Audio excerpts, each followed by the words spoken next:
Ya, baik. Terima kasih Bu Filia selaku moderator, Prof. Dia, kemudian Prof. Daryono selaku Ketua APTFI, dan Prof. Dia ini adalah beliau Sekretaris Bidang satu ya, Wakil Ketua Bidang satu ya, bidang akademik. Jadi beliau adalah Sekretaris Prof. Umi yang pada kesempatan ini in charge berkaitan dengan pelatihan perseptor Bapak Ibu sekalian. Assalamualaikum warahmatullahi wabarakatuh. Selamat pagi, salam sejahtera bagi kita semuanya. Pertama, kita panjatkan puji dan syukur kehadirat Allah Subhanahu wa Ta'ala, Tuhan yang Maha Esa, yang pada kesempatan ini sebuah kehormatan bagi saya ini, Bapak Ibu sekalian, bisa bersilaturahmi gitu ya Bapak Ibu dengan perseptor dari ISTN. Barangkali beberapa sudah pernah ketemu Bapak Ibu, dan beberapa barangkali ini merupakan pertemuan pertama. Semoga menjadi silaturahmi yang berkah bagi kita semuanya nanti ke depannya Bapak Ibu sekalian. Kemudian yang kedua, ini merupakan pelatihan perseptor yang pertama kita lakukan nih Bapak Ibu sekalian di ISTN nih. Luar biasa ya, berarti ini ISTN itu adalah yang pertama nih. Jadi nanti menjadi sejarah pelaksanaan pelatihan perseptor APTFI yang pertama itu dilaksanakan di ISTN. Nah ini, sehingga nanti ini menjadi semangat ya ke depannya Bapak Ibu sekalian untuk penyelenggaraan pelatihan perseptor di perguruan tinggi farmasi yang lain gitu ya. Nah, Bapak Ibu sekalian, mohon izin pada kesempatan ini saya itu hanya ditugasi oleh Prof. Diah gitu ya, Bapak Ibu sekalian, untuk menyampaikan materi pelatihan perseptor dengan judul Pendidikan Pedagogi di Revolusi Industri 4.0. Pertama, memang topik ini wajib kita diskusikan, wajib kita bicarakan bersama-sama, meskipun bagi saya itu berat, Bapak Ibu sekalian. Tetapi kita harus mau tidak mau ya Bapak Ibu sekalian ya, karena kita pada kesempatan ini sudah memasuki era revolusi industri yang barangkali berbeda kondisinya itu pada saat ya kita semuanya itu menjadi mahasiswa ya Bapak Ibu ya. Dulu zaman saya mahasiswa itu yang namanya gadget itu belum ada. Sekarang itu mungkin generasi yang nanti kita ajari gitu ya. Ya, Bapak Ibu perseptor ini kan nanti mengajari mahasiswa yang lahir di kelahiran tahun 2000 ya. Tahun 2000 itu HP itu sudah sangat familiar dan populer di Indonesia. Jadi mereka itu lahir, Bapak Ibunya itu sudah pegang HP, Bapak Ibu sekalian. Kalau kita kan dulu lahir, ya kan, belum ada HP kan gitu ya. Boro-boro HP komputer juga nggak ada gitu ya, sehingga perbedaan generasi yang kita ajarkan ini yang nanti perlu menjadi catatan di dalam diskusi pada kesempatan ini Bapak Ibu sekalian. Jadi ini mohon izin untuk memulai Bapak Ibu, saya share baik Bapak Ibu sekalian, judul yang akan saya sampaikan pada kesempatan ini adalah Pendidikan Pedagogi di Masa Revolusi Industri 4.0 ya. Nah, saya ingin mengawali dengan topik ini ya, Bapak Ibu sekalian, pendidikan pedagogi di masa revolusi industri 4.0. Nanti ada beberapa hal yang ingin kami haturkan ke Bapak Ibu sekalian. Yang pertama, apa sih definisi pedagogi gitu ya? Kemudian sebenarnya tidak hanya itu, nanti saya akan menyinggung tentang andragogi dan heutagogi. Ini. Kemudian yang kedua adalah perlunya kita mengenali karakter mahasiswa saat ini, ya. Karena yaitu tadi yang saya matur ke Bapak Ibu sekalian. Jadi mahasiswa sekarang itu jelas berbeda dengan mahasiswa ketika kita belajar dulu kan. Nah ini, saya merasakan ya sendiri Bapak Ibu sekalian, mungkin barangkali juga dirasakan oleh rekan-rekan kami gitu ya. Ketika kita mengajar ke mahasiswa itu sering, oh dulu saya itu diajar seperti ini gitu ya, pada saat mahasiswa. Nah ini betul, tetapi tidak pas. Nah tidak pasnya itu kan karena kondisi ketika ya kita belajar waktu di S1 itu berbeda dengan kondisi sekarang. Jadi exactly berbeda Bapak Ibu sekalian, sehingga nanti salah satu hal yang concern berkaitan dengan pedagogi revolusi industri 4.0 itu bagaimana kita bisa mengenali peserta didik kita gitu ya Bapak Ibu. Nah, ini. Kemudian yang kedua, kalau sudah kita mengenali karakter mahasiswa, bagaimana strategi pendidikan PKPA di masa new normal ini, ya, atau pasca new normal nanti kan gitu ya Bapak Ibu sekalian, yang tentu saja pandemi COVID-19 itu betul-betul memaksa kita ya. Jadi satu sisi itu kita perlu bersyukur dengan adanya pandemi COVID-19. Karena dengan pandemi COVID-19 itu memaksa kita, Bapak Ibu sekalian, untuk menerapkan pembelajaran atau kegiatan belajar mengajar itu dengan menggunakan metode online. Yang dulu sebelum pandemi COVID-19, boro-boro kita mengimplementasikan, kita mau belajar aja agak kesulitan. Di tempat kami juga seperti itu, Bapak Ibu. Saya menjalankan workshop gitu ya berkali-kali, itu tetap saja sulit ya, memaksa Civitas Akademika untuk mengimplementasikan yang namanya metode atau platform online atau daring. Tetapi ketika pandemik datang, tanpa kita apa istilahnya berikan pelatihan, udah pada bisa itu. Mahasiswa lancar, dosen yang dulu mungkin barangkali gaptek langsung bisa Bapak Ibu sekalian, sehingga ini memang satu sisi anugerah ya. Nah, ya cuma kita berdoa supaya pandemik cepat selesai dan kita mendapatkan hikmah yang positif dari pandemi COVID-19 ini. Baik, saya akan masuk ke definisi pedagogi ya Bapak Ibu sekalian. Ini kalau dulu gitu ya, kita belajar pedagogi itu di kampus Bapak Ibu itu 1 bulan atau beberapa bulan sendiri ya Bapak Ibu sekalian, detail gitu ya.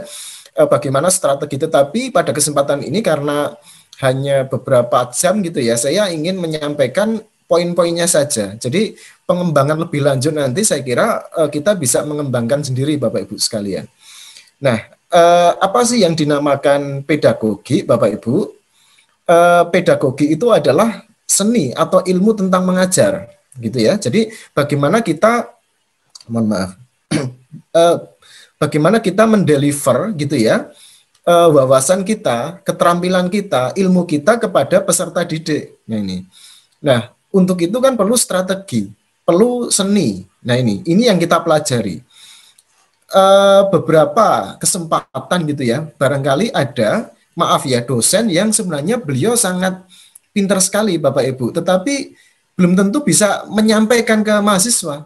Nah ini. Karena apa? Tidak menguasai yang dinamakan pedagogi. Jadi pintar saja, karena dosen itu kan berasal dari peneliti ya, kalau di perguruan tinggi ya.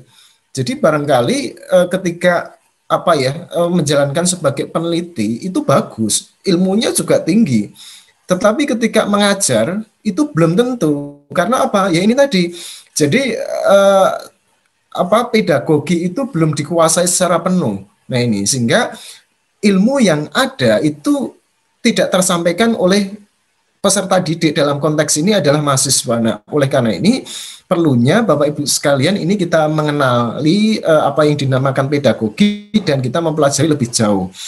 Jadi selain pedagogi adalah seni atau ilmu tentang mengajar, pedagogi itu juga merupakan strategi pembelajaran. Ya, bagaimana ilmu yang saya dapat ya, oh ini saya mungkin ada dosen yang dulu ketika mahasiswa itu P-nya 4,00 gitu ya, dan juga sudah PhD calon profesor.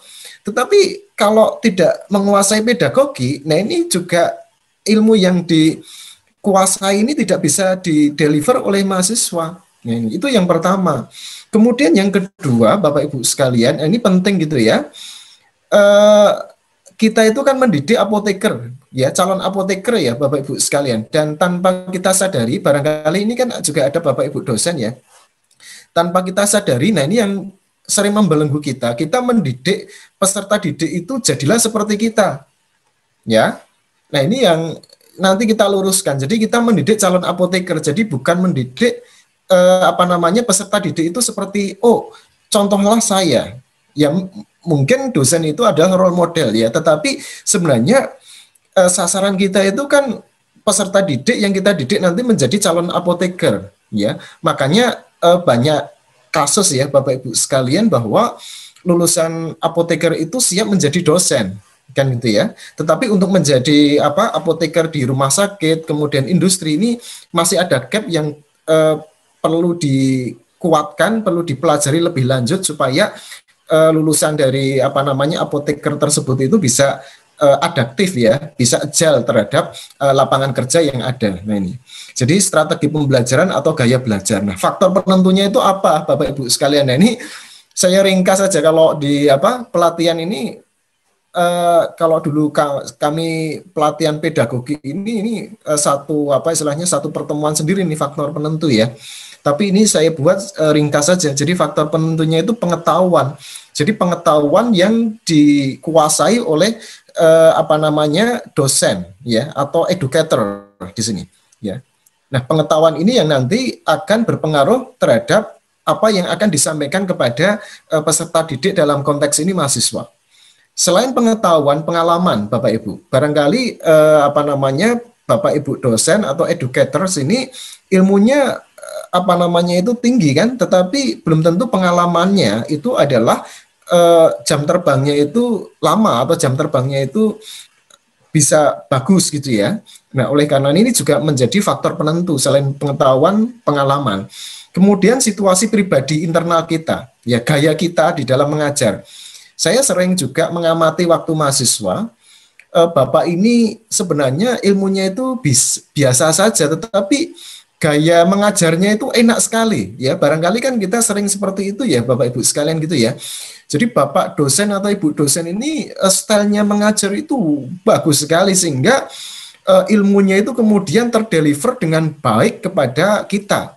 Tetapi juga ada Bapak Ibu guru besar ya barangkali ya kan gitu ya. Juga reputasinya internasional luar biasa.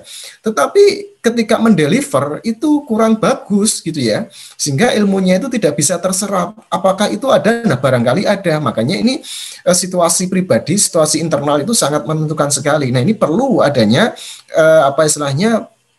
perlu diasah ya bagaimana kita mendeliver ilmu ya, pengetahuan, pengalaman kepada mahasiswa atau peserta didik.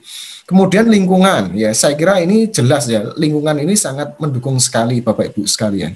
Jadi kita menciptakan bagaimana lingkungan di kampus ini ya, atau lingkungan di mana peserta didik itu sangat mendukung Bapak Ibu sekalian. Nah ini sedikit contoh ya, kalau lingkungan di mana peserta didik itu berada, itu sangat mendukung, nanti peserta didik itu akan merasa nyaman Bapak Ibu sekalian. Jadi belajar itu nyaman. Ketika nyaman, kita ketika mendeliver ilmu kita juga akan lebih mudah ditangkap oleh mahasiswa. Tetapi kalau lingkungannya itu nggak nyaman, mahasiswa itu menganggap kuliah itu formalitas, ya hanya absen, kemudian mengikuti, kemudian selesai pulang. Nah ini yang tidak kita harapkan ya. Sehingga mahasiswa itu ketika ke kampus betul-betul dari dia sendiri ya, bahwa dia itu adalah menginginkan ilmu ya, datang ke kampus itu nyaman. Nah, oleh karena ini lingkungan itu harus kita desain bagaimana supaya senyaman mungkin peserta didik betah di situ.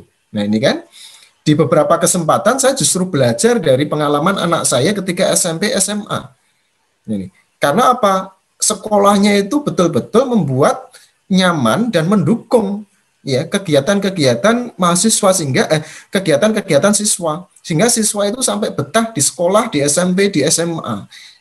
Nah, menjadi pertanyaan mestinya kampus itu juga bisa kita desain seperti itu sehingga siswa itu betah di kampus ya, dan di kampus itu saya yakin ketemunya dengan orang-orang baik semuanya kan gitu ya, intelek-intelek semuanya. Dan di beberapa kesempatan di luar negeri itu kan sudah seperti itu ya. Jadi kampusnya nyaman, bahkan di situ ada kafe, ada ya macam-macam toko, supermarket. Karena membuat lingkungan itu nyaman untuk belajar. Jadi datang ke kampus itu tidak kemudian beban. Wah, nanti ketemu dosen yang galak. Wah, ini nanti bikin pusingnya. Jadi bagaimana mengubah image tersebut menjadi yuk ke kampus, karena kampus itu wahana atau tempat yang menarik sekali. Salah satunya untuk mengasah ilmu dan keterampilan. Nah, faktor penentu yang lain tujuan pembelajaran jelas ya. Jadi tujuan pembelajaran itu sangat menentukan sekali. Nah, kalau dalam undang-undang Bapak Ibu sekalian itu ada pemisah ya, guru dan dosen. Jadi memang kita itu bukan guru, ya kan Bapak Ibu sekalian. Jadi kita itu bukan guru, ini yang menjadi pembeda gitu ya. Tetapi mempunyai peran sebagai educators, gitu ya. Nah, sebagai guru, nah ini juga sebagai dosen, Bapak Ibu sekalian, ada 3 komponen yang kita didik kepada mahasiswa. Yang pertama kognitif, ya, yang kedua afektif, kemudian yang ketiga psikomotorik. Nah, aspek kognitif itu adalah berhubungan dengan nalar atau proses berpikir. Nah, ini yang membedakan ya, Bapak Ibu sekalian, bagaimana kita menciptakan apa istilahnya aspek pola atau nalar proses berpikir mahasiswa itu jalan. Nah, ini dari proses pendidikan nanti kita bisa melatih di situ. Sehingga yang pertama ini adalah kognitif. Kemudian yang kedua afektif, nilai, sikap, dan emosi. Ya, bagaimana kita juga mendidik mahasiswa itu mempunyai high quality of afektif, nilai, sikapnya itu bagus, ya emosinya itu bagus. Nah, ini yang membedakan nanti. Ya, kemudian psikomotorik, keterampilan. Ya, keterampilan itu bisa motorik dan keterampilan fisik. Jadi 3 aspek ini yang melekat Bapak Ibu sekalian di dalam pendidikan pada level mahasiswa Bapak Ibu sekalian. Sekali lagi, kalau guru itu kan mengajar sambil mendidik ya Bapak Ibu sekalian gitu ya. Jadi kalau dosen itu mengajar sambil mengembangkan penelitian dan pengabdian masyarakat, itu yang membedakan ya. Jadi kalau guru itu kan hanya dituntut untuk mengajar dan mendidik ya, mendidik, membimbing, melatih, mengarahkan peserta didik kan gitu ya, sehingga menjadi siswa yang berpikir, bersikap, berperilaku yang lebih matang. Tetapi kita ada lagi tuntutannya, yaitu apa? Mengajar sambil mengembangkan penelitian dan pengabdian masyarakat. Tetapi filosofi educator mengajar itu ya harus tetap melekat pada kita. Jadi bagaimana kita membuat mahasiswa itu lebih matang dalam berpikir, bersikap, dan berperilaku. Jadi ada 3 tadi, kognitif, afektif, psikomotorik ini.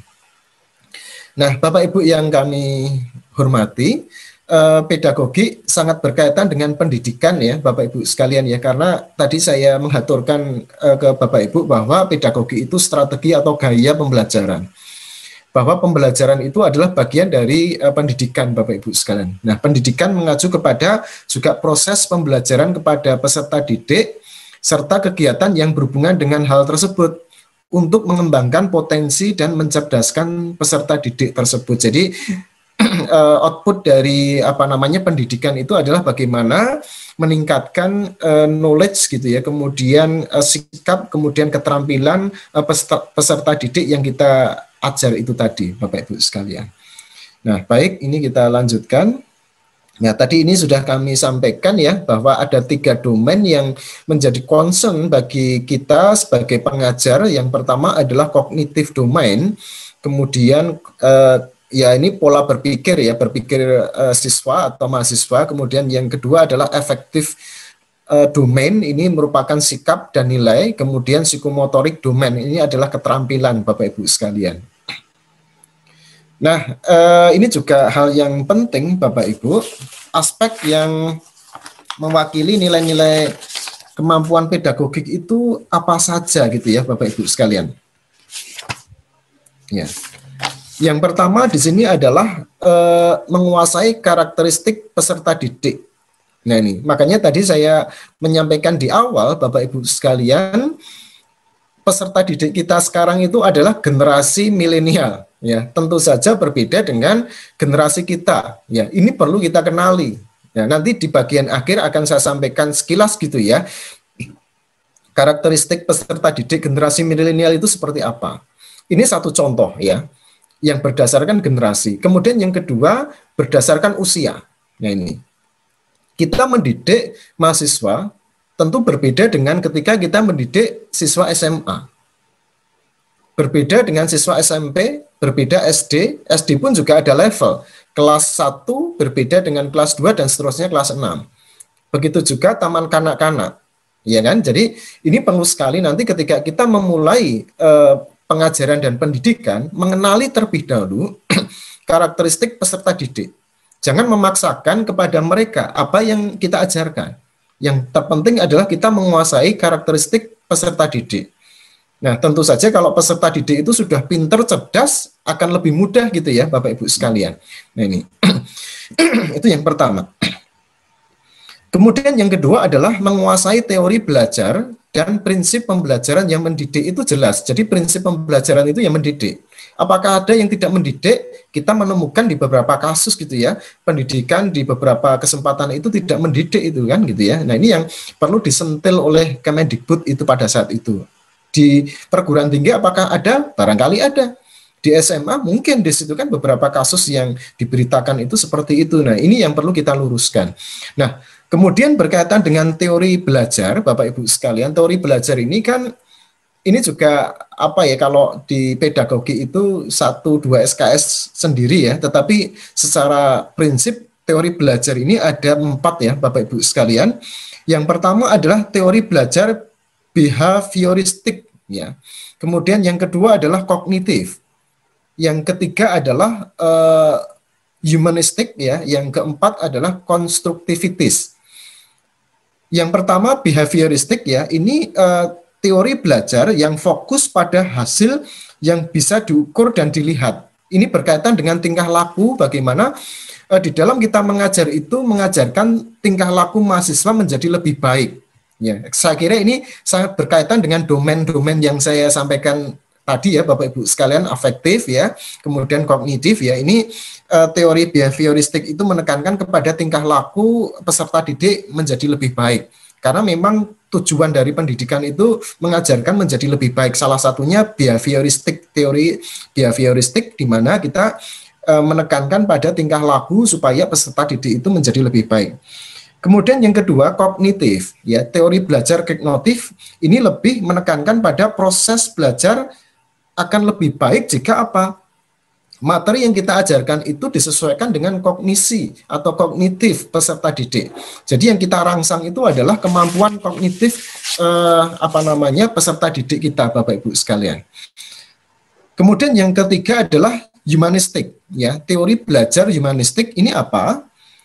Arah proses belajar humanistik ini adalah memanusiakan peserta didik. Bagaimana peserta didik itu apa ya, istilahnya kita rangsang untuk mengenali apa yang dia punyai ya, misalkan bakatnya, kemampuannya. Nah, kalau peserta didik itu sudah dikenalkan ya dengan kemampuannya sendiri, itu akan lebih mudah kita rangsang nanti untuk ditingkatkan kemampuannya, Bapak Ibu sekalian. Jadi proses belajar ini adalah dinilai sukses saat peserta didik sudah bisa mengerti dan memahami dirinya sendiri dan lingkungannya. Jadi menekankan kepada bagaimana peserta didik itu mengenali dirinya sendiri beserta lingkungannya dan berupaya untuk sampai pada pengembangan diri yang lebih baik. Nah, ini adalah teori belajar humanistik. Kemudian yang kedua adalah yang terakhir adalah yang keempat, konstruktivistik. Teori belajar, Bapak Ibu sekalian, di mana persoalan itu ditampilkan sebagai pancingan internal bagi peserta didik untuk lebih aktif mengembangkan dirinya sendiri. Jadi peserta didik dapat mencari sendiri permasalahannya. Jadi kita rangsang peserta didik itu mencari permasalahannya di situ dan membuat pengetahuannya sendiri, ya, menggali pengetahuan lewat kekuatan berpikirnya serta kelemahannya yang ditemui oleh peserta didik. Jadi ini merangsang supaya peserta didik itu lebih mandiri gitu ya Bapak Ibu sekalian untuk belajar, karena yang bersangkutan itu tahu ada permasalahan dan tahu potensi yang ada di dalam dirinya untuk membuat solusi terhadap permasalahan yang dijumpai itu, Bapak Ibu sekalian. Nah, ini adalah teori belajar. Kemudian aspek yang mewakili nilai-nilai kemampuan pedagogik yang lain adalah pengembangan kurikulum. Nah, ini nanti akan saya sampaikan, saya aturkan ke Bapak Ibu kurikulum. Kemudian kegiatan pembelajaran yang mendidik, itu yang keempat ya, saya kira ini clear ya. Jadi kegiatan pembelajaran dan prinsip pembelajaran itu juga harus mendidik. Nah, ini. Kemudian pengembangan potensi peserta didik. Jadi kita tidak hanya dosen, tidak hanya pengajar itu mendeliver sebuah kuliah ya, tetapi bagaimana mengembangkan potensi peserta didik itu supaya lebih berkembang nanti ke depannya. Kemudian komunikasi dengan peserta didik. Nah, ini di pelatihan ini nanti juga akan disampaikan oleh salah satu pemateri ya, bagaimana teknik-teknik komunikasi terhadap peserta didik Bapak Ibu sekalian. Kemudian yang terakhir adalah penilaian dan evaluasi. Ya, jadi ini adalah aspek yang mewakili nilai-nilai kemampuan pedagogik. Nah, Bapak Ibu sekalian, sedikit saya singgung karena mau tidak mau ya, sebagai pendidik Bapak Ibu, apakah itu perseptor, juga dituntut untuk mengetahui jadi proses perancangan kurikulum itu seperti apa, meskipun yang menjadi leading sektor di dalam perancangan kurikulum itu adalah perguruan tinggi Bapak Ibu, tetapi stakeholder itu juga harus paham jadi proses perancangan kurikulum di perguruan tinggi itu seperti apa. Nah, sedikit kami singgung Bapak Ibu sekalian, proses perancangan kurikulum ini saya mengacu ke panduan penyusunan kurikulum perguruan tinggi tahun 2016 oleh Kemendristek Bapak Ibu. Jadi tahap yang pertama di dalam perancangan kurikulum yang merupakan salah satu poin tadi berkaitan dengan pedagogi ya Bapak Ibu sekalian, yaitu tim kurikulum atau fakultas ini menganalisis kebutuhan pasar. Kebutuhan pasar itu apa sih? Kan gitu ya, terhadap sumber daya nanti manusia di Indonesia ini. Kemudian arahan dari pemangku kepentingan itu seperti apa? Stakeholder eksternal. Kan gitu ya. Kalau kita di bidang farmasi atau pendidikan tinggi farmasi ini ya kita nanti melibatkan di situ tokoh-tokoh industri ya, kemudian organisasi profesi, kemudian juga rumah sakit, kemudian puskesmas dan sebagainya, kira-kira yang yang dibutuhkan di era sekarang itu apa. Nah ini.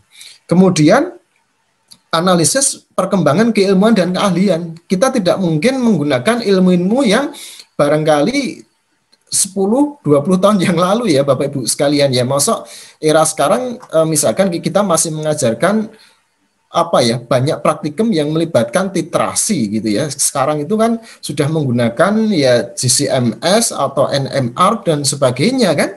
Nah ini sehingga barangkali kalau itu diperlukan ya titrasi hanya beberapa kali pertemuan saja gitu ya. Karena itu dulu, kalau zaman dulu mungkin itu ya zamannya adalah titrasi, kalau sekarang kan beda, sehingga ini perlu analisis perkembangan keilmuan dan keahlian. Barangkali juga ilmu dulu ya itu juga sudah yang sekarang itu sudah di-merger menjadi ilmu yang lain gitu ya Bapak Ibu sekalian. Nah ini juga perlu kajian lebih mendalam.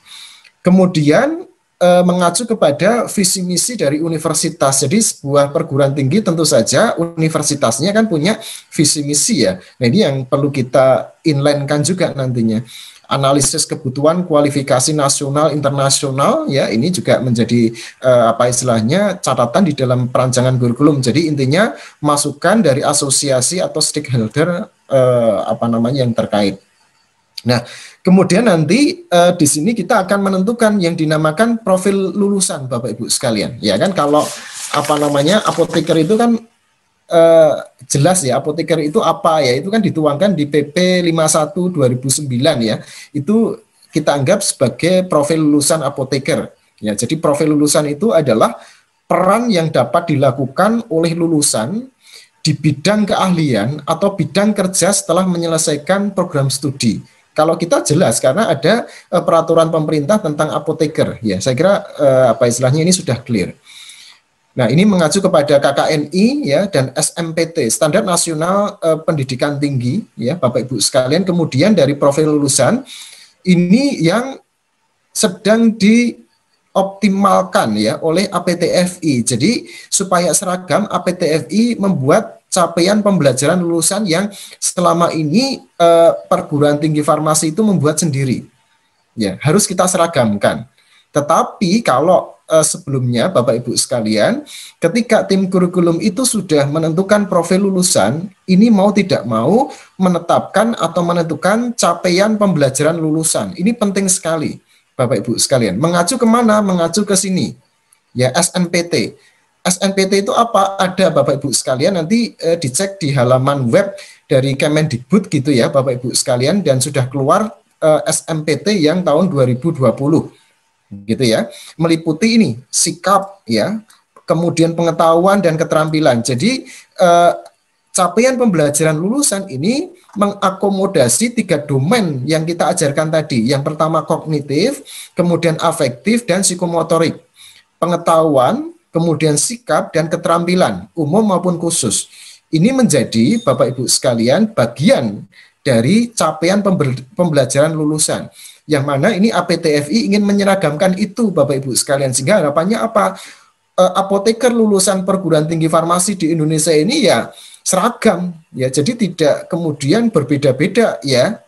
Apa istilahnya itu, profil lulusannya kan. Nah, ini yang harus kita seragamkan. Nah, ini Prof. Diah dan kawan-kawan ini sedang menyusun, Bapak Ibu sekalian, capaian pembelajaran lulusan ini. Jadi ini harus kita seragamkan, Bapak Ibu sekalian. Kalau enggak nanti ya apa ya, meskipun kita ada uji kompetensi gitu ya, tetapi uji kompetensi itu kan di akhir ya. Nah, di awal ini juga harus kita apa istilahnya, harus kita seragamkan juga. Kalau enggak nanti kerepotan ketika menghadapi uji kompetensi ini.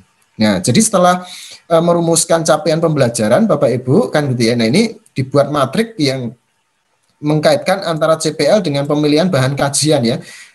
Pemilihan bahan kajian itu kan bisa luas gitu ya, bisa lebih dalam ya, atau penguatan keilmuan gitu ya.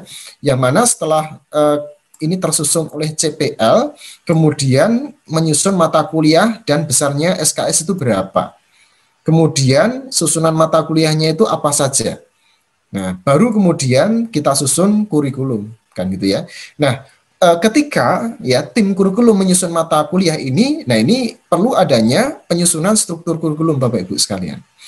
Kalau sudah menjadi kurikulum ini, strategi pembelajarannya itu apa? Nah, ini apakah strategi pembelajarannya itu adalah full luring, ya? Apakah blended learning? Apakah tutorial? Apakah kalau di salah satu perguruan tinggi farmasi di Jogja itu menggunakan sistem blok gitu ya. Nah, ini monggo, ini perguruan tinggi bagaimana enaknya. Ini kan hanya strategi pembelajaran gitu ya. Nah, ini Bapak Ibu sekalian. Kemudian ini sudah saya hapus dulu nih Bapak Ibu.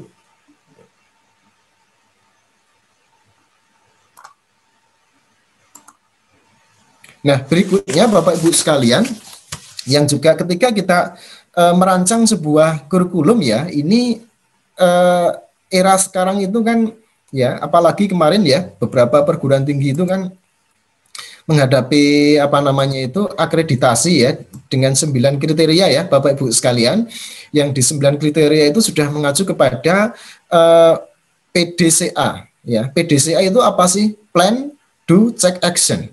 Nah, plan, Do, Check, Action di dalam proses manajerial, kalau ini kan manajerial pendidikan, itu juga harus dilakukan. Terkait di sini juga perancangan kurikulum Bapak Ibu sekalian, ya. Ini plan ya, perancangan ya, kemudian do, kemudian check action. Ini harus kita lakukan di sini, mau tidak mau, ya kan?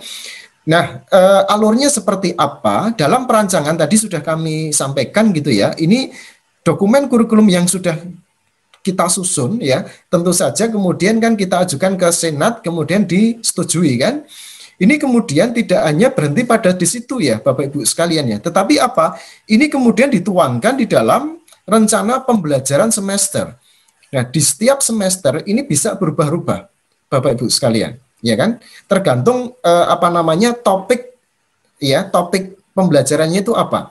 Tetapi yang mengikat di situ adalah tadi Bapak Ibu sekalian, CPL dan CPMK. CPL itu capaian pembelajaran lulusan ya. Nanti kan disusun di situ ya, menetapkan gitu ya, sudah ditetapkan ya apakah perguruan tinggi farmasi tersebut itu menyusun atau APTFI kan gitu ya, disusunkan oleh APTFI. Nah, ini RPKPS itu mengacu ke situ. Nah, kalau sudah kemudian muncul yang dinamakan apa namanya itu CPMK, capaian pembelajaran mata kuliah di situ Bapak Ibu sekalian. Nah, ini kemudian diwujudkan dalam, kalau bahasanya itu rencana program kegiatan pembelajaran semester gitu ya, atau RPKPS. Hanya RPKPS format yang terbaru ini kan ini mengacu kepada Plan, Do, Check, Action. Yang meliputi di situ adalah identifikasi mata kuliahnya itu apa, namanya apa, kemudian semester berapa, kodenya apa, berapa SKS, prasyaratnya itu apa, status mata kuliah apakah wajib atau pilihan, kemudian nama-nama dosennya itu siapa saja, kemudian deskripsi singkat mata kuliah, kemudian tujuan pembelajaran Bapak Ibu sekalian. Nah, tujuan pembelajaran pada RPKPS ini yang kemudian disesuaikan dengan capaian pembelajaran lulusan. Ya, sekali lagi, CPL itu yang menyusun siapa, bisa perguruan tinggi atau tadi mengacu kepada kesepakatan di APTFI. Acuannya apa Pak Agung? Acuannya adalah SNPT, Standar Nasional Perguruan Tinggi yang disusun oleh Kemendikbud tahun 2020 itu sudah keluar. Kemudian setelah tujuan pembelajaran yang terdapat di dalam RPKPS adalah learning outcome atau CPMK, capaian pembelajaran mata kuliah. Jadi selain ada CPL, capaian pembelajaran lulusan, ada juga capaian pembelajaran mata kuliah tersebut, Bapak Ibu sekalian. Kemudian materi ajar, kemudian kegiatan pembelajaran mingguan, kemudian evaluasi pembelajaran dan referensi. Jadi ini adalah isi dari RPKPS dan wajib setiap semester Bapak Ibu ini diperbarui. Tetapi kalau biasanya kan sama ya dengan semester kemarin atau tahun kemarin ini langsung dikumpulkan. Tetapi kalau ada perubahan maka RPKPS-nya itu yang misalkan ini masa pandemi COVID-19, maka metode pembelajarannya yang diubah Bapak Ibu sekalian, gitu ya. Jadi RPKPS-nya yang diubah, metode pembelajarannya yang dari luring menjadi daring gitu aja.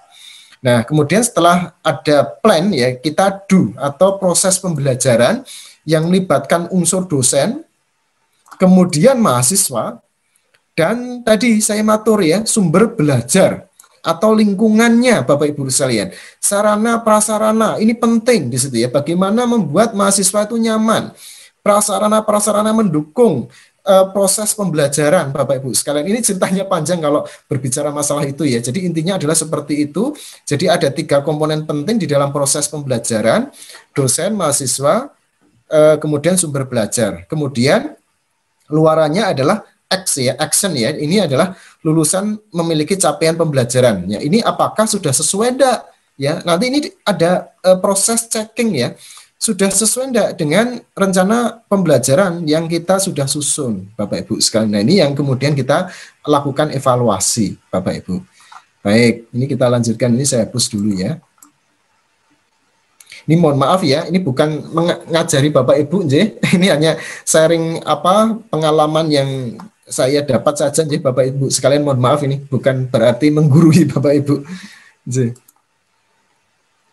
Nah, kemudian selain pedagogi ini ada andragogi. Ini sekilas saja Bapak Ibu karena waktu terbatas itu ya. Jadi andragogi ini adalah pembelajaran orang dewasa. Jadi peserta didiknya itu sudah kategori dewasa.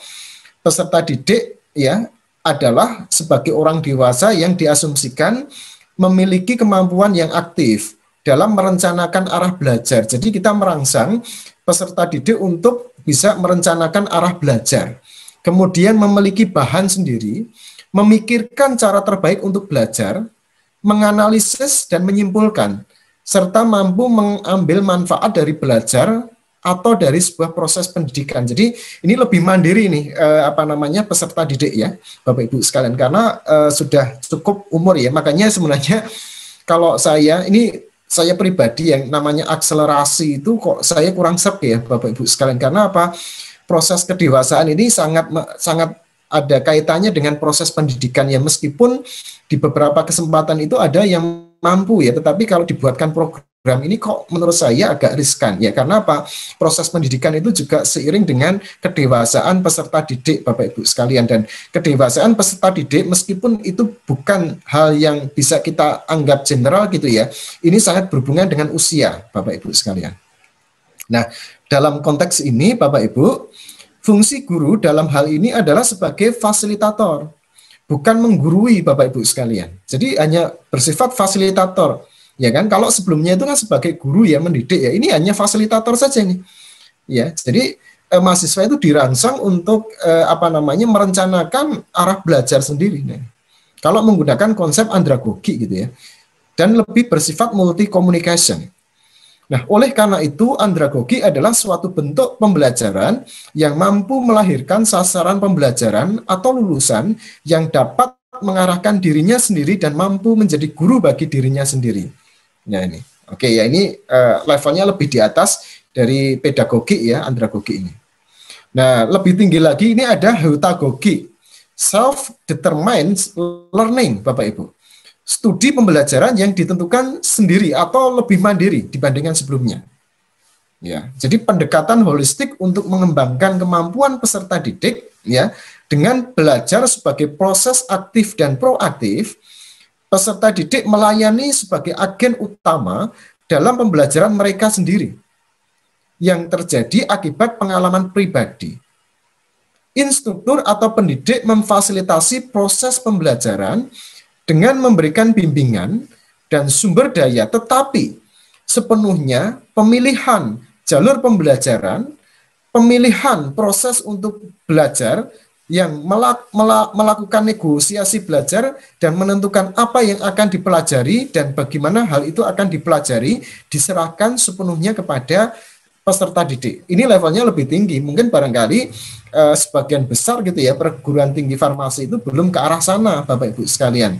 Ya, tetapi ini apa istilahnya salah satu gitu ya metode di dalam apa istilahnya itu pendidikan kepada peserta didik, Bapak Ibu sekalian. Nah, sehingga ini perbedaannya antara andragogi dengan hutagogi ya. Jadi kalau andragogi itu self directed ya. Jadi mengarahkan mahasiswa bagaimana dia belajar ya. Kalau hutagogi itu tidak hanya self directed tetapi self determined. Jadi bagaimana menentukan pendidikannya sendiri, Bapak Ibu sekalian, lebih autodidak dibandingkan andragogi ini. Nah, ini bedanya antara andragogi dan hutagogi. Kita lalui ya, Bapak Ibu sekalian.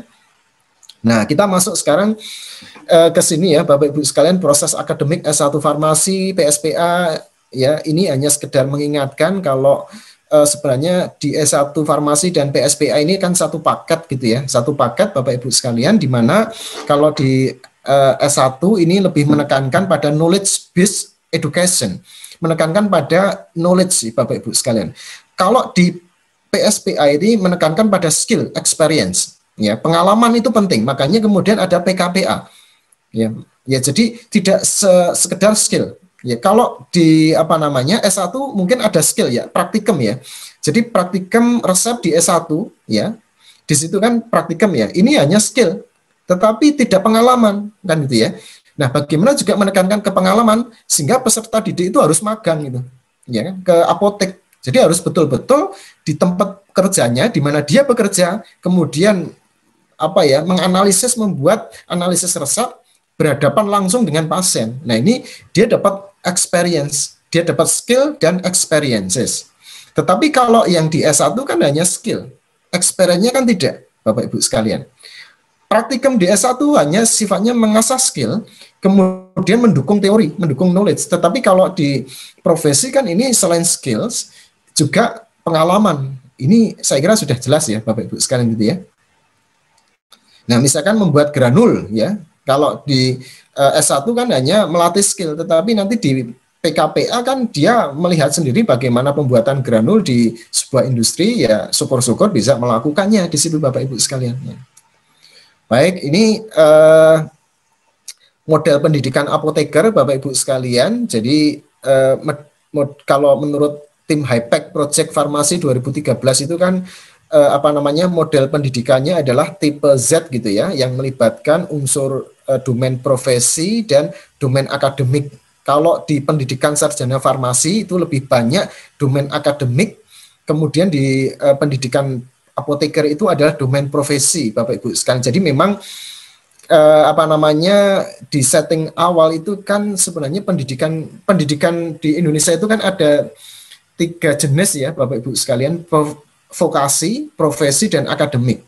Nah, kita itu di antara akademik dan profesi ya. S1-nya kita akademik ya, kalau dicek di apa namanya PD Dikti atau di bagian akademik kita itu kan kita akademik tuh.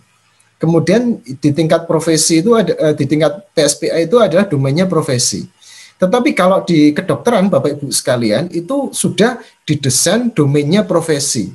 Satu paket pendidikan dokter, semuanya profesi. Kalau kita S1-nya akademik ya, baru kemudian PSPA-nya adalah profesi. Sehingga kemudian oleh tim Hypec Project Farmasi tahun 2013 itu kemudian dikenalkan dengan tipe Z, di mana di level pendidikan sarjana farmasi ini ya meskipun juga ada domain profesi dan domain akademik, tetapi yang lebih dominan adalah domain akademik. Sedangkan pada pendidikan apoteker itu lebih menguatkan domain profesi. Bahkan di beberapa kesempatan kami pengurus APTFI itu melakukan rapat ya Bapak Ibu sekalian, kedepannya itu adalah porsi pendidikan di profesi itu kita mengarahkan ke 60%, 70% itu praktek kerja Bapak Ibu sekalian. Karena ya itu tadi, ya kan, jadi kita 1 tahun mendidik mahasiswa itu ya harus kita optimalkan untuk meningkatkan skill dan experience, ya kan. Berbeda dengan kedokteran 2 tahun mereka full Bapak Ibu sekalian ya, koas gitu ya. Jadi memang betul-betul matang. Kalau kita 1 tahun ya, kalau kita masih menguatkan akademik lagi ya, perkuliahan lagi di level profesi, nanti tidak dapat apa-apa yang dinamakan skill dan experiences tadi Bapak Ibu sekalian. Nah, ini adalah tadi sudah kami sampaikan ya Bapak Ibu sekalian bahwa jenis bukan jalur ya, jadi jenis pendidikan Bapak Ibu. Jadi jenis pendidikan itu kan setidaknya ada 3 ya, pendidikan vokasi ya, pendidikan profesi, dan pendidikan akademik Bapak Ibu sekalian. Nah, kalau kita sekarang itu sebenarnya ya tracknya itu sarjana farmasi itu di jenis pendidikan profesi, tetapi kan kita masih di sini kan. Kedepannya itu akan kita jadikan 2 ya, di jenis pendidikan profesi sendiri, akademik sendiri nih Bapak Ibu sekalian. Oke. Nah, sesuai KKNI Bapak Ibu sekalian, KKNI sudah.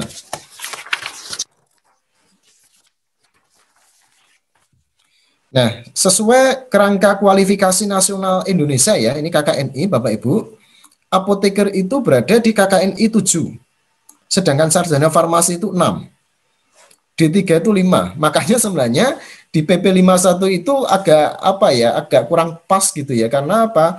Ini sarjana farmasi kok disamakan dengan D3. Satu sisi KKNI-nya berbeda Bapak Ibu. Yang kedua jenis pendidikannya berbeda, ya kan? Ya kan, antara vokasi dengan profesi beda, antara vokasi dengan akademik beda. Makanya PP 51 itu perlu perlu dicermati lebih lanjut di situ kan. Nah, ini karena tenaga teknis kefarmasian di situ salah satunya sarjana farmasi, padahal ini tenaga teknis itu kan vokasi ini kan. Nah, ini tetapi kok ada sarjana farmasi. Nah, sarjana farmasi kan ini jenis pendidikannya profesi atau akademik kan. Nah, ini. Kemudian level KKNI-nya juga berbeda, Bapak Ibu sekalian. Nah, oke ya. Ini saya hapus.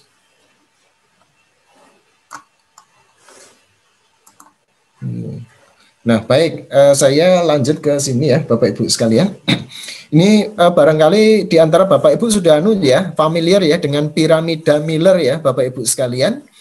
Nah, ini jadi ketika kita mendidik tadi kita sudah mengenal KKNI, Kerangka Kualifikasi Nasional Indonesia, Bapak Ibu. Ini saya akan mengkaitkan dengan piramida Miller. Ya, coba kita lihat gitu ya, Bapak Ibu sekalian, piramida Miller ya di sini. Ini saya ambil di sebuah jurnal Academic Medicine ya, Bapak Ibu. Yang paling bawah itu adalah NOS ya, atau penekanan pada knowledge.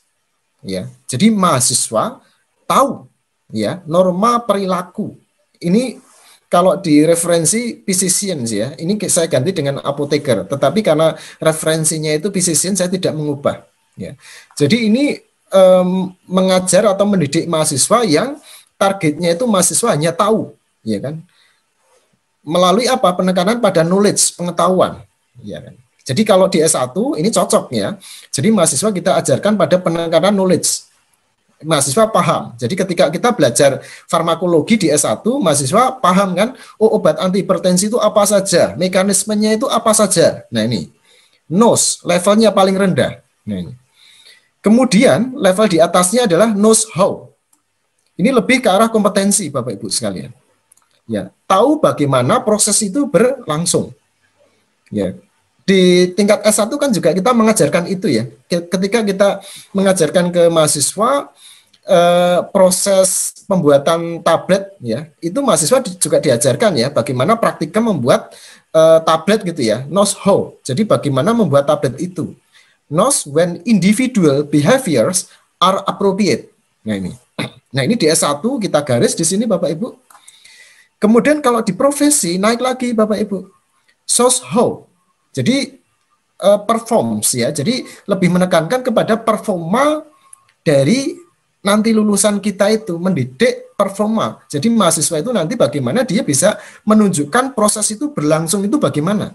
Sehingga mau tidak mau mahasiswa itu harus melakukan magang atau praktek Bapak Ibu sekalian. Sehingga di profesi itu ya, kalau tidak ada force major harus melakukan praktek kerja. Karena ini tadi SOSHO. Ya, mahasiswa nanti menunjukkan bagaimana proses itu berlangsung. Ya, jadi bagaimana membuat tablet itu di industri. Jadi tidak hanya di lab. Ya, ini kan makanya SOSHO demonstrates the behaviors expected of ya pharmacist under supervision. Level yang lebih tinggi lagi DAS, mengerjakan, action ya, action. Bagaimana nanti apoteker nanti bisa mengerjakan ini, ya kan? Mengerjakan sesuai dengan harapan di dalam proses pendidikan ini. Consciously demonstrate the behaviors expected of pharmacists. Nah ini sebenarnya hanya di sini Bapak Ibu sekalian, tetapi di konsep piramida Miller yang terbaru ini ditambah dengan is, menjadi, identity. Saya sebagai apoteker itu apa identitasnya di situ kan? Ya, jadi consistently demonstrate the attitude, sekali lagi attitude ya Bapak Ibu sekalian, values, behavior expected of one who has come to think, act, and feel like a pharmacist. Nah ini yang kita harapkan di dalam pendidikan PSPA melalui praktek kerja profesi apoteker Bapak Ibu sekalian. Jadi 3 tingkatan itu tadi ya, SOSHO, DAS, dan IS. Ya, nih.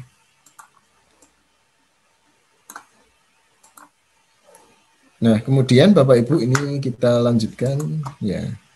Nah, sampai di mana mendidik calon apoteker. Nah, kalau tadi apoteker itu KKNI levelnya 7 ya, kita cermati ya.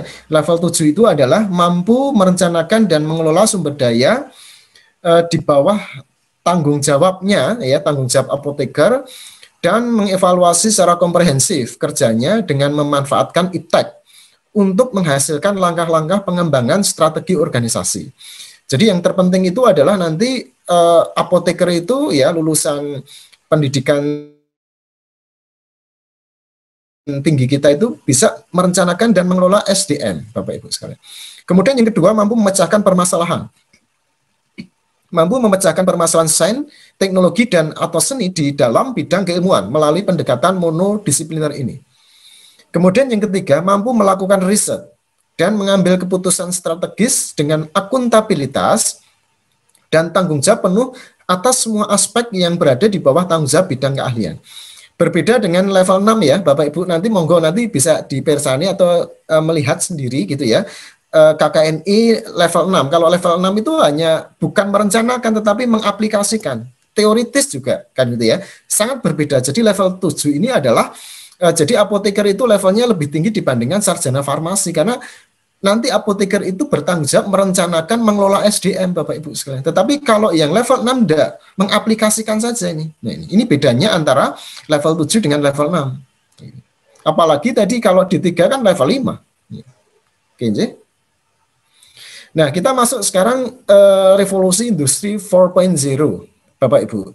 Kita sudah memasuki saya kira industri 4.0. Ya, mau tidak mau ya profesi farmasi itu kalau berkembang harus inline dengan konsep revolusi industri 4.0. Saya kira organisasi profesi sudah sangat concern berkaitan dengan ini Bapak Ibu sekalian. Kemarin PIT aja ya kan menggunakan konsep online kan, dan sudah sangat bagus sekali saya kira di sini kemarin. Ya, jadi industri 4.0 ini adalah berkaitan dengan cyber physical system. Kemudian yang terpenting adalah Internet of Things. Bagaimana nanti juga apoteker itu melek ya Bapak Ibu sekalian internet ya. Tidak perlu kita ajarkan detail, tetapi bagaimana memahami, mengimplementasikan ya kompetensi apotekernya itu dengan melibatkan unsur atau literasi industri 4.0 ini. Cyber physical systems, Internet of Things, dan juga network. Nah, ini yang terpenting di dalam industri 4.0 ini.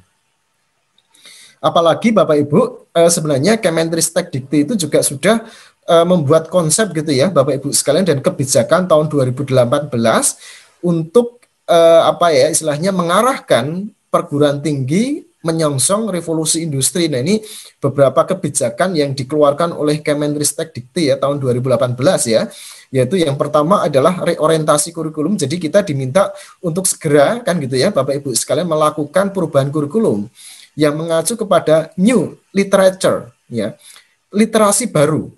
Nah, literasi baru tadi ada 3 tadi ya Bapak Ibu sekalian, big data, kemudian teknologi informasi dan humanistik atau soft skill ya. Nah, ini juga disebutkan extracurricular activities in order to develop the leadership skill and teamwork. Jadi ini yang menjadi juga bagian penting di dalam konsep reorientasi kurikulum, leadership skill. Jadi ketika nanti kita implementasikan di dalam PKPA ya, ini juga unsur bagaimana merangsang leadership skill ini ya kepada peserta didik. Kemudian teamwork, not individual work ya Bapak Ibu sekalian. Kemudian juga merangsang entrepreneurship ya dan internship. Ini compulsory ya, wajib Bapak Ibu sekalian. Kemudian yang kedua, hybrid blended learning online. Jadi ini tadi saya sampaikan kita perlu bersyukur gitu ya mendapatkan apa hikmah positif dari pandemi COVID-19 tahun 2018 ini sebuah kebijakan Bapak Ibu oleh Kemendristek-Dikti kan, tetapi tahun 2020 sekarang hampir semua dosen sudah bisa mengaplikasikan online system kan. Kemudian establishing lifelong learning unit Bapak Ibu, ya kan? Nah, ini. Kemudian juga menyediakan beberapa grant ya atau hibah untuk mendukung pembelajaran berbasis revolusi industri 4.0 ini. Oke ya. Nah, ini sedikit menyinggung tentang lapangan pekerjaan di masa depan ya, barangkali nanti ketika kita mendidik mahasiswa atau peserta didik kan gitu ya, kita mencoba untuk melihat masa depan kita itu seperti apa ya. Lapangan pekerjaan di masa depan itu yang sangat challenging ya Bapak Ibu sekalian adalah software developer ya, kemudian juga computer system analyst, kemudian web developer ya, kemudian information security analyst, kemudian computer network architect ya, semuanya berbasis teknologi informasi. Artinya apa? Apoteker juga harus ke sana, tetapi tidak harus menguasai. Jadi tidak kemudian bagaimana apoteker itu harus bisa membuat software, harus bisa mendevelop web, ya kan? Tidak perlu, tetapi bagaimana supaya peserta didik atau apoteker nanti itu bisa mengkaitkan ya Bapak Ibu sekalian profesi apoteker itu dengan lapangan kerja yang akan datang. Karena apa? Kita mendidik sebagai manajer kan. Bagaimana apoteker itu memanfaatkan ya komponen-komponen yaitu tadi software developer, kemudian Internet of Things untuk meningkatkan profesi atau apa istilahnya meningkatkan kemampuan seorang apoteker yang nanti kita hasilkan itu tadi. Nah, ini apa istilahnya teaching learning activities pun kan juga kita sudah berubah ya Bapak Ibu sekalian, yang dari dulu kita mengajar di kelas ya Bapak, sekarang kita dengan pandemi kita nggak perlu gitu ya, kecuali kalau praktek kerja. Kalau praktek kerja ini karena tadi apa istilahnya hal yang terpenting adalah mendapatkan mahasiswa itu pengalaman di situ ya. Kalau hanya online nggak bisa Bapak Ibu sekalian, tetapi kalau mendeliver pengetahuan yang disarankan oleh Kemendristek-Dikti itu adalah blended learning, kombinasi antara online dan offline, Bapak Ibu. Nah, ini adalah skills yang diperlukan di revolusi industri ya, karena ini waktunya ya terbatas, ada 6 gitu ya. Data literacy ya, ini adalah kemampuan untuk ya membaca, menganalisis, kemudian juga menggunakan informasi big data ya di dunia digitalisasi Bapak Ibu sekalian. Nah, ini yang perlu kita kenalkan kepada adik-adik. Kemudian juga teknologi literasi ya. The ability, kemampuan untuk memahami gitu ya Bapak Ibu sekalian, mechanical system work ya. Kemudian bagaimana mengimplementasikan teknologi ya, coding, artificial intelligence, engineering principle. Sekali lagi kita tidak mendidik mahasiswa apoteker untuk bisa menjalankan itu, tetapi memahami dan bagaimana bisa memanfaatkan itu aja. Nah, ini Bapak Ibu sekalian. Jadi misalkan bagaimana mengembangkan apa istilahnya pekerjaan kefarmasian itu yang melibatkan ini tadi big data, kemudian juga teknologi informasi dan sebagainya. Nah, ini. Kemudian yang ketiga adalah human literacy. Ya, ini sangat penting sekali di era revolusi industri. Karena apa? Human literacy ini salah satunya yang tidak bisa tergeser oleh komponen revolusi industri. Yang lain bisa dengan software ya. Jadi misalkan ketika kita belajar tentang data-data farmakokinetik itu ya, dulu kan hafalan itu ya, itu sekarang sudah bisa tergantikan oleh software. Kita cari software, klik, sudah bisa jalan. Nah ini. Tetapi yang tidak bisa tergeserkan di sini adalah human literacy atau soft skill. Communication itu kan tidak bisa digantikan oleh robot, tidak bisa digantikan oleh software kan. Tetapi ini melekat kepada kemampuan individu. Creativity juga demikian, leadership juga demikian. Apakah bisa seorang robot itu menjadi manajer atau pemimpin? Nggak bisa. Software juga nggak bisa kan. Nah ini entrepreneurial ini juga ya, cultural agility, penyesuaian dengan lingkungan. Ini apakah juga dipunyai oleh seorang robot atau apa namanya software? Kan enggak. Jadi ini pentingnya untuk menanamkan kepada mahasiswa era sekarang itu. Kemudian yang keempat, life and career skills, ya, adaptive skills. Bagaimana menciptakan karakter mahasiswa yang bisa menyesuaikan di tempat pekerjaan sehingga dia sukses di situ, Bapak Ibu sekalian. Ini perlu diajarkan juga. Kemudian inisiatif and self-directedness, ya. Bagaimana dia bisa berinisiasi sendiri, kemudian mengarahkan diri dia sendiri kan gitu kan. Ini. Kemudian social, interculture, produktif, accountable. Nah ini apa istilahnya itu life and career skill. Kemudian juga literasi yang lain adalah information media technology literasi. Ya, ini berkaitan dengan information literacy, media literasi, information and communication technology ini sebenarnya juga berkaitan dengan internet juga ya Bapak Ibu sekalian. Kemudian yang terakhir adalah learning and innovation skills. Creativity, innovation, ya, kata kuncinya ada di situ. Bagaimana lulusan apoteker itu sifat kreativitasnya, inovasi itu tetap terjaga gitu ya. Kemudian critical thinking, kemudian menjadi problem solver, communication, collaboration ini. Jadi ini skill-skill yang dibutuhkan di abad ini dan juga di era revolusi industri 4.0 ini.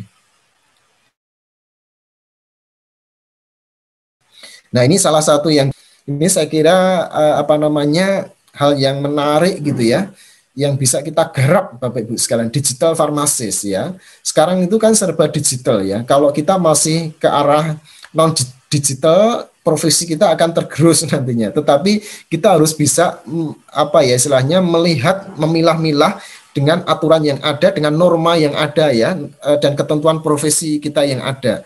Ya kan gitu ya, karena barangkali ketika kita mentransformasi dari konvensional menjadi digital, kita akan berhadapan dengan norma-norma, aturan-aturan ya, kemudian juga nilai-nilai yang ada kan gitu ya, sehingga kita harus bijak Bapak Ibu sekalian. Tetapi ini saya kira perlu kita dukung ya ke arah sana, bagaimana nanti mendesain seorang apoteker yang berbasis pada digitalisasi, penggunaan digital things ya nanti di era revolusi industri 4.0 ini Bapak Ibu sekalian. Nah ini karakter mahasiswa generasi Z ya Bapak Ibu sekalian. Jadi yang nanti kita ajar ini mahasiswa yang generasi Z ya. Generasi Z, generasi milenial ya. Rentang umurnya itu 7 sampai 22 tahun nih sekarang. Kelahiran tahun 2000-an ya Bapak Ibu sekalian. Coba nanti kita lihat ini ya. Generasi Z itu seperti apa sih? Ya. Nah ini lebih visual ketimbang tekstual ya. Ya, jadi dia lebih menyenangi, lebih visual ya. Ini dibuktikan mahasiswa sekarang itu tidak bisa lepas dari gadget ya. Jadi ya kapan saja dia gadget itu tidak bisa lepas dari kantong saku, kemudian juga tangan mereka gitu. Ya melihat gadget ya di situ kan. Ya artinya bahwa mereka lebih suka yang visual dibandingkan tekstual. Kemudian lebih berpikiran terbuka ya. Mungkin ini karena ya di era keterbukaan gitu ya, di era digitalisasi ini kemudian mengubah pola pikir mereka yang lebih terbuka di sini. Ya, lebih sering menonton streaming, betul ya. Nah, ini. Kemudian unduhan daripada ke bioskop, mungkin ke depan bioskop itu sudah nggak laku lagi. Ya, karena lebih senang streaming, makanya di stasiun televisi kan juga sudah berubah ya Bapak Ibu sekalian ya. Misalkan beberapa stasiun televisi itu juga sudah merambah ke streaming juga kan. Nah ini, karena apa? Mengikuti zaman, kalau enggak nanti akan tergeser ya. Di beberapa saat yang lalu itu kan juga ada salah satu stasiun televisi yang menggugat ya live streaming kan, tetapi sekarang ikut itu live streaming itu ya stasiun televisi itu, karena apa? Ini hal yang tidak bisa kita pungkiri lagi di era revolusi industri. Nah, generasi Z itu lebih nyaman nonton dengan gadget ya Bapak Ibu sekalian dibandingkan di televisi. Nah, ini kan. Kemudian lebih cepat terjun ke dunia kerja, ya saya kira jelas. Tidak lagi tertarik jadi PNS, dan lebih fasih teknologi. Nah ini yang menjadi ciri khas generasi Z. Nah, saya ulangi lagi ini dari referensi yang lain ya. Jadi generasi post milenial ya, yang lahir tahun 95 ke atas ya. Ini kita berhadapan dengan itu, bahkan mahasiswa saya sekarang itu kelahiran 2000-an itu Bapak Ibu sekalian. Yang 95 itu sudah lulus itu. Ya kan, sudah lulus itu. Nah ini generasi ini lahir dan dibesarkan di era serba digital. Ya, saya katakan tadi, mahasiswa tersebut itu ketika lahir cengar gitu ya, bapaknya itu sudah pegang HP nih Bapak Ibu sekalian. Jadi memberikan informasi ke tetangganya, ke orang tuanya dengan HP kan, dengan SMS ya. Tahun 2000-an itu kan HP-nya masih gede-gede ya, tetapi kan bisa mengirimkan informasi melalui SMS ya. Jadi ketika ini mahasiswa post milenial itu lahir cengar, itu kan sudah istilahnya dia dikenali gitu ya dengan ya tadi teknologi yang canggih ini kan. Kemudian masa SMA-nya dia ada gadget ya, ada smartphone dan sebagainya kan. Kemudian yang kedua, berpengaruh terhadap perkembangan perilaku dan kepribadian mereka, jelas gitu ya. Jadi ini yang saya ceritakan tadi, misalkan ketika dia berkembang dari SMP, dari SD, SMP, SMA, itu tidak luput dari perkembangan teknologi. Misalkan smartphone, apakah kita larang? Tidak bisa Bapak Ibu sekalian. Biarkan aja mereka menikmati dengan teknologi yang ada kan. Yang perlu dilakukan oleh orang tua dan pendidik adalah mengarahkan. Maksud kita melarang gitu ya, anak-anak kita tidak menggunakan smartphone karena itu era dia Bapak Ibu sekalian. Kalau di era kita kan dulu permainannya kan monopoli, maksud kita dilarang sama orang tua mainan monopoli waktu itu, kemudian engklek gitu ya, maksud nggak boleh, biarkan saja, itu dunia mereka Bapak Ibu sekalian. Jadi jelas berbeda dengan dunia waktu kita itu masih anak-anak dulu kan, biarkan aja mereka, hanya peran educators ya, orang tua itu kan juga educators ya, bagaimana mengarahkan mereka saja itu. Nah kemudian yang ketiga, kiblat mereka adalah internet, sehingga mempermudah mereka mendapatkan akses informasi terkini. Kemudian fasih dengan teknologi digital, jelas ya, karena mereka lahir aja teknologi sudah ada kan. Pola pikir mereka lebih ke arah serba ingin instan, ada plus minus Bapak Ibu sekalian. Dan mementingkan popularitas dari media sosial ya. Kadang generasi kita juga ikut-ikutan ke sana ya. Nah, ini karakteristik tadi bagaimana kita kan salah satu poin penting di dalam pedagogi kan mengenali karakter mahasiswa kan. Nah, mahasiswa sekarang itu seperti ini Bapak Ibu sekalian. Jadi biarkan mereka dengan dunia mereka. Kita menyesuaikan metode pembelajarannya yang menyesuaikan. Jadi tidak kemudian kita memaksakan metode pembelajaran yang ketika kita belajar dipaksakan sekarang, itu jangan. Ya kan gitu. Nah, kemudian strategi pelaksanaan PKPA itu bagaimana ya Bapak Ibu sekalian. Nah ini Bu Prof Diah apakah bisa dibantu ya, ini Bapak Ibu mohon ya, ini sebagai preseptor ya, strategi apa saja yang sudah Anda bayangkan Bapak Ibu setelah mengetahui karakter mahasiswa tadi kan gitu ya, dan tujuan dari PKPA itu apa, strateginya itu apa sih, kalau tadi sudah kami sampaikan gitu ya, karakter mahasiswanya, kemudian metode pembelajaran, kemudian setelah itu bagaimana strateginya Bapak Ibu ya, setelah mengetahui karakter mahasiswa yang sudah kami sampaikan tadi. Ini dengan menggunakan Bu Prof Diah apakah bisa dibantu? Jadi Bapak Ibu gimana Prof ya, Agung? ini sudah saya buatkan Mentimeter. Oh, sambil lanjut aja Prof Agung. Ya. Saya mungkin nulisnya agak, maksudnya ini nanti di-sharekan ke ya, teman-teman ya. Ya, ini kita lanjutkan dulu ya Bapak Ibu ya. Untuk dulu. ini kalau kita Mentimeter itu sambil refreshing ya Bapak Ibu sekalian gitu ya. Nah, ini apa namanya, kuadran setting blended learning ya, barangkali juga perlu kami sampaikan ya. Blended learning itu blend ya, dicampur ya Bapak Ibu sekalian antara metode atau strategi pembelajaran ya. Kalau yang sekarang itu kita lakukan kan dengan daring ya. Ini kuadran itu adalah mengkombinasi antara luring dengan daring. Jadi ada 4 kuadran ya. Nah, ya jadi istilah daring itu kan online gitu ya. Kalau luring itu offline. Kalau sinkron itu adalah bertemu langsung dengan mahasiswa. Ya, kalau asinkron itu tidak bertemu langsung. Nah ini. Nah ada 4 kuadran Bapak Ibu sekalian di dalam apa istilahnya pembelajaran kepada mahasiswa. Yang pertama adalah sinkron langsung. Ini tatap muka. Sinkron itu adalah berhadapan langsung dengan mahasiswa, ya kan? Dan di tempat yang sama. Makanya dinamakan live synchronous. Ya, belajar pada waktu dan ruang yang sama dengan mahasiswa di kelas maksud saya. Nah, ini. Kemudian di era pandemik ini kan sinkron maya. Ya, kita berhadapan dengan mahasiswa tetapi apa namanya di tempat yang berbeda kan gitu ya. Dengan online kan atau virtual synchronous. Seperti kita pelatihan ini adalah virtual synchronous Bapak Ibu sekalian. Nah, jadi langsung berkomunikasi, kita bisa berkomunikasi. Yang lain adalah asinkronus. Kita tidak berhadapan langsung. Ya. Nah, itu ada 2, asinkron mandiri, ya. Ini siswa belajar kapan saja, boleh bebas ya Bapak Ibu sekalian, di mana saja boleh ya, tentang apa saja tanpa orang lain.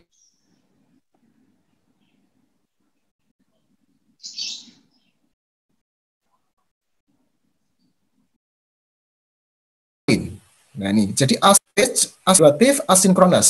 Belajar kapan saja, di mana saja, tetapi dengan siapa saja. Kalau tadi kan hanya sendiri ya, sekarang itu berkolaborasi dengan teman-temannya. Jadi ini adalah kuadran setting yang bisa kita pilih ya Bapak Ibu sekalian di dalam pendekatan pembelajaran kepada adik-adik mahasiswa. Nah, di era revolusi industri ini ya, nah ini kita sudah meninggalkan yang sinkron langsung kan. Kita menggabungkan dengan sinkron maya atau dengan asinkron mandiri, bahkan dengan asinkron kolaboratif. Nah ini Bapak Ibu sekalian. Kemudian model preceptorship ya Bapak Ibu sekalian, ini juga perlu kami sampaikan, barangkali nanti kan akan dikuatkan oleh Prof. Umi ya Bapak Ibu, yaitu model magang ya, pembelajaran berdasarkan prinsip bahwa siswa berpartisipasi dalam kegiatan yang secara bertahap dapat menjadi bagian dari komunitas praktik masing-masing. Bisa peer assisted learning ya, ini terdiri dari 2 atau lebih mahasiswa pada level pendidikan yang sama, ya, atau near peer teaching, 1 or more junior students with 1 and more senior students. Jadi pendidikan di mana melibatkan apa namanya itu kakak kelasnya untuk mengarahkan, kan gitu ya. Kalau tadi kan sama-sama belajar ya mahasiswa ya dengan level yang sama ya, misalkan semester 7 S1. Kalau yang near peer teaching itu ada kakak kelasnya yang mengarahkan, karena kakak kelas itu mengalami mendapatkan pengalaman yang lebih banyak ya dibandingkan peserta didik itu. Atau co-preceptorship dengan preseptor. Jadi tidak hanya mahasiswa. Kalau tadi kan seniornya, tetapi ini preseptor, ya kan? Sudah lulus atau praktisi yang mempunyai pengalaman. Ya, ini mengajarkan, membantu proses pendidikan, ya kan, kepada peserta didik. Atau yang terakhir yang paling bagus adalah layered learning practice model, ya. Ini adalah melibatkan magang Bapak Ibu sekalian dan melibatkan preseptor di situ. Nah ini kan, nah ini yang lebih cocok gitu ya untuk diterapkan di PKPA, praktek kerja profesi apoteker. Nah, strategi PKPA ya Bapak Ibu sekalian kedepannya ini yang perlu kita jadikan perhatian adalah self-directed learning, ya, pembelajaran yang lebih mandiri. Bagaimana menciptakan karakter mahasiswa itu lebih mandiri, lebih adaptif nantinya, kan gitu ya, mengarahkan dirinya sendiri untuk mencapai tujuan pembelajaran.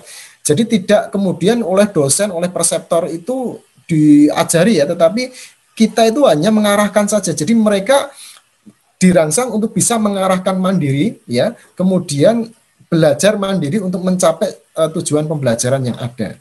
Kemudian juga menggunakan artificial intelligence Bapak Ibu sekalian.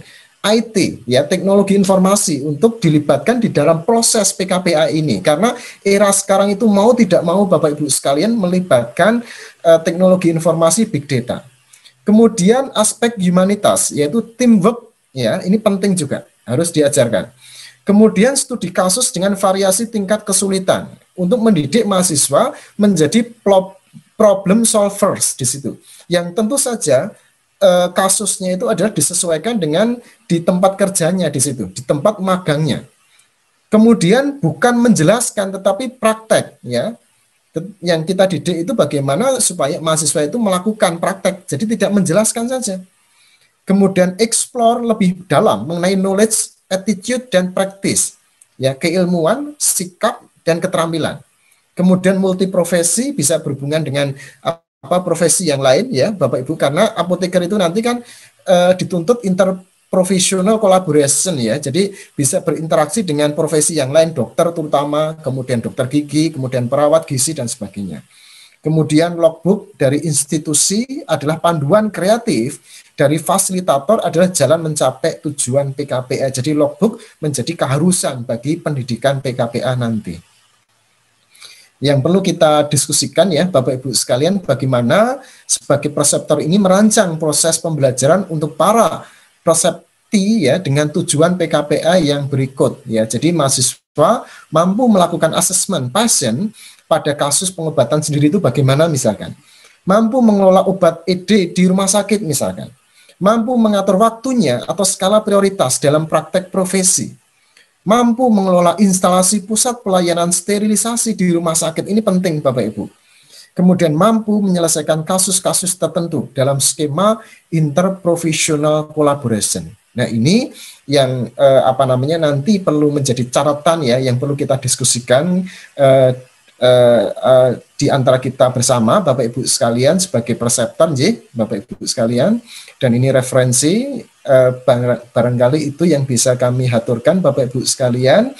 Dan saya kembali perlu ini lagi enggak Prof Diah yang Mentimeter ini, ya? Mentimeternya bisa dilihat sudah. Oh sudah, ya, coba. Yang ngisi sudah di-share. Saya tak ngecek Mentimeternya, Oke. Okay.